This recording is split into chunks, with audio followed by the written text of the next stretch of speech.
नाजरीन, आपको अहम और ताज़ा तरीन खबर से आगाह कर रहे हैं कि एक दिन में दूसरा इस्तीफ़ा आ गया। वज़ीर आज़म की मुआवने ख़ुसूसी तानिया इदरोस के बाद डॉक्टर ज़फ़र मिर्ज़ा भी मुस्तफ़ी हो गए हैं। इससे पहले मुआवने ख़ुसूसी तानिया इदरोस भी मुस्तफ़ी हो चुकी हैं। इस हवाले से डॉक्टर मिर्ज़ा का कहना है कि वज़ीर आज़म इमरान खान के कहने पर पाकिस्तान आया। उन्होंने मज़ीद कहा कि पूरी तनदही और ईमानदारी से काम किया है।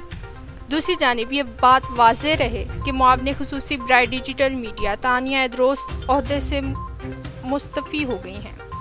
तानिया इदरोस की जानिब से कहा गया है कि मेरी दोहरी शहरियत पर तनकीद की गई, जिसकी वजह से डिजिटल पाकिस्तान का मिशन मुकम्मल नहीं हो सकेगा।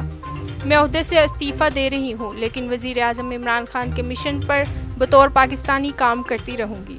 तानिया इदरोस को वज़ीर आज़म इमरान खान ने मुआवने ख़ुसूसी बराए डिजिटल मीडिया तैनात किया था, जिस पर एतमाद का इजहार करते हुए उनकी जानिब से कहा गया था कि तानिया इदरोस पाकिस्तान में डिजिटल मीडिया की बेहतरी के लिए काम करने में अपना किरदार अदा कर सकती हैं। वज़ीर आज़म इमरान खान के डिजिटल पाकिस्तान प्रोग्राम में तानिया इदरोस की शमूलियत पर तनाज़ा खड़ा हो गया।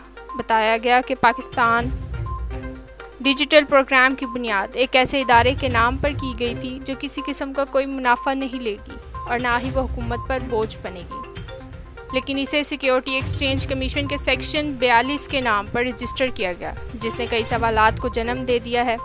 डॉन अखबार की रिपोर्ट में इंकशाफ किया गया है कि डिजिटल पाकिस्तान को जिन लोगों के नाम पर रजिस्टर किया गया है, इनमें तानिया इदरोस के अलावा जहांगीर तरीन और ऑनलाइन टैक्सी सर्विस क्रीम के CEO मुदस्सिर अलियास का नाम भी शामिल है।